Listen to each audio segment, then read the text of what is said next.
Hola, buenos días. Hoy vamos a ver el modelo atómico de Bohr. Vamos a empezar viendo lo que son los espectros atómicos para poder entender cómo llegó Bohr a deducir su modelo de átomo. Los espectros por primera vez fueron estudiados por Newton haciendo pasar luz blanca a través de un prisma. Vio que se descomponía en muchos colores distintos, yendo desde el rojo hasta el violeta. Eso sería la parte visible. Si profundizamos en el espectro, vemos que no solamente está en las ondas que es capaz de descubrir o de detectar nuestro ojo, sino que hay ondas de más y de menos energía. Y el espectro electromagnético completo comprendería desde los rayos gamma, que son los más energéticos, luego los rayos X, los ultravioleta, luego vendría la pequeña franja que es el visible, violeta, azul, verde, amarillo, naranja, rojo, y luego vendrían los menos energéticos, que serían el infrarrojo, microondas y ondas de radio y televisión. Este espectro se suele ordenar bien por la energía, que yo los he nombrado de mayor energía a menor energía, bien por la frecuencia, que están también en este mismo orden, de más frecuencia a menos frecuencia, o bien por la longitud de onda, que en este caso es justo al contrario, de menor longitud de onda, que sería los rayos gamma, hasta los de mayor longitud de onda, que serían las ondas de radio. Vamos a ver que los espectros también se pueden clasificar si son discontinuos o continuos. Lo que hemos visto antes era el espectro electromagnético continuo, todas las ondas. Si los tenemos discontinuos, podemos tener uno de bandas, en los que hay determinadas franjas de ondas que se perciben y otras que no. Esto lo produciría, por ejemplo, gases moleculares.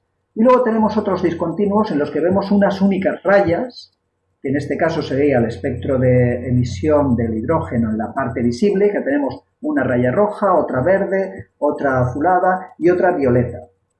Estos espectros de rayas los emiten átomos que no están unidos con otros átomos normalmente. ¿Cómo podemos conseguir un espectro de emisión atómico en un espectro de rayas? Cogiendo, calentando una temperatura muy elevada, átomos, estos emiten energía en forma de ondas electromagnéticas y si hacemos pasar esa luz, esas ondas electromagnéticas por un prisma, el prisma por medio de refracción las descompone según su longitud de onda o según su energía. Aquí vemos cómo se ha descompuesto la luz que emite el hidrógeno en una raya roja, otra verde, otra azul y otra morada. Si ahora lo que queremos es obtener un espectro de absorción, lo que necesitamos es una fuente de luz continua. Por ejemplo, un sólido incandescente, una temperatura muy elevada, emitiría en todas las longitudes de onda y por lo tanto emitiría un espectro continuo. Si a esa luz, a ese conjunto de ondas que cubren todas las longitudes de onda, interponemos en medio un recipiente con átomos de hidrógeno, estos absorberán las energías que emitían cuando habíamos calentado los átomos de hidrógeno. Y entonces esas energías emitidas harán que cuando la luz atraviese el prisma, veremos un espectro en el que faltan precisamente las rayas que emitía el hidrógeno. Y esto es lo que llamamos el espectro de absorción. Por lo tanto, el espectro de emisión y el espectro de absorción de un mismo átomo, para un mismo elemento, por ejemplo el hidrógeno, son complementarios. Estos espectros fueron estudiados en 1885 por Balmer y llegó a deducir una relación entre la longitud de onda de las ondas que veíamos en esas rayas y un par de números, a uno de ellos le dio el nombre de n y a otro m, y una constante. A esta constante se la llama la constante de Rydberg.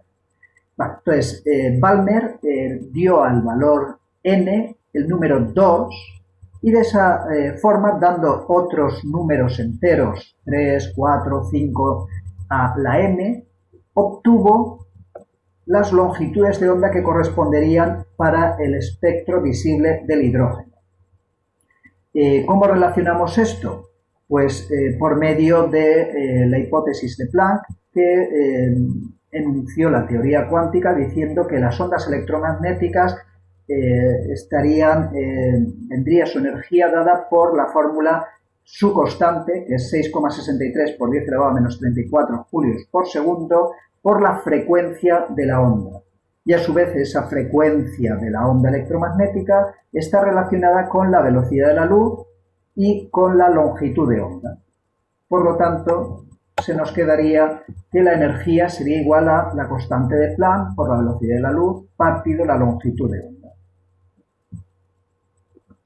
Con todo esto, Bohr fue capaz de dar un nuevo modelo de átomo basado en 3 postulados. El primero, que los electrones girarían alrededor del núcleo en órbitas fijas sin emitir energía, mientras que el electrón no saliera de esa órbita, ni absorbía ni emitía energía. Esto estaba contradiciendo los principios clásicos del electromagnetismo, que decía que cuando una carga se movía en torno a otra carga, habría una emisión o absorción de energía. El segundo postulado dice que solo son posibles las órbitas en las que el momento angular del electrón es un número múltiplo natural de la constante de Planck partido 2pi. Y el tercer postulado, que cuando un electrón pasa de una órbita de una energía a otra de otra energía, habrá una absorción o emisión de energía. Si pasa de una órbita de menor energía a otra de mayor, es decir, que esté más cercana al núcleo a otra que está más lejana, debe de absorber energía. Aquí vemos una simulación del modelo atómico de Bohr en el que tenemos distintas órbitas para el electrón a distintos radios y a cada uno de ellos le correspondería una energía, de tal forma que para n igual a 1 tendríamos la órbita más cercana y de menor energía. Para n igual a 2, la siguiente, de un poco mayor energía, n igual a 3 más energética, n igual a 4 más energética. Y tenemos una tabla con los valores de las distancias, los radios y las energías. Vemos que las energías son negativas, por lo tanto, cuanto más alejado del núcleo, dividimos entre un número mayor, entre n al cuadrado, y entonces la energía se va acercando más a cero. Por lo tanto, es más grande la energía. Esta es más negativa, un poco menos negativa, un poco menos, va acercándose a cero. Luego va aumentando la energía conforme va aumentando el valor de n y se va alejando la órbita del núcleo. Mientras que esté en una órbita fija, no gana ni pierde energía. Pero cuando cambia de órbita, por ejemplo, cuando pase de una órbita de n1 a n4, necesita absorber toda esta energía. Si absorbe justo esa energía y solo esa energía, es cuando el electrón consigue pasar de la órbita n igual a 1 a n igual a 4. Si ahora ese electrón que no es estable intenta estabilizarse pasando a una órbita menor, emitirá energía. Por ejemplo, si pasa de n igual a 4 a n igual a 2, emite la energía que correspondería al color verde. Pero si pasara de n3 a n2, entonces emitiría una onda de color rojo, una frecuencia que correspondería al color rojo. Y así sucesivamente. Si pasa, por ejemplo, de n6 a n2, el color violeta, de n5 a n2, el color azul.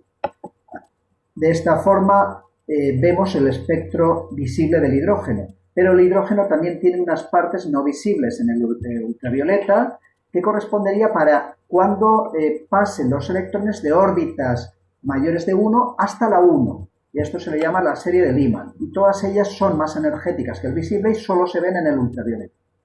Si en cambio pasa de n mayor de 3 a n3, tendríamos la serie de Paschen, que es la del infrarrojo. Y así sucesivamente. Vamos a ver una simulación cuando las órbitas en las que está el electrón al principio son mayor que 1 y pasan a la 1, de 2 a 1, de 3 a 1, de 4 a 1, salen todas líneas en la zona del ultravioleta.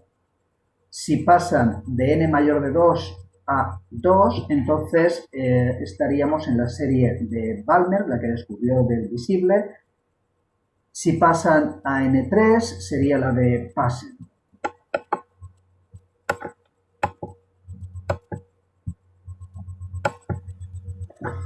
¿Qué logró este modelo? Deducir teóricamente la fórmula de Balmer. Además, obtener los radios y las energías que tendría el electrón en las distintas órbitas y empieza a introducir la cuantización de la energía en los átomos. ¿Qué limitaciones? Pues que no había una justificación teórica del por qué debía de estar cuantizada la energía ni las posiciones. Y además solamente era válido para átomos con un único electrón. Si tenía más electrones se complicaba mucho y no podría explicarlo. Y tampoco fue capaz de explicar el efecto Zeeman, que es decir, las líneas que observaba con un espectrógrafo de mayor resolución veía que estaban desdobladas y esto no era capaz de explicar. Bueno, hasta aquí el modelo de Bohr. El próximo día veremos el modelo de orbitales atómicos. Muchas gracias y hasta luego.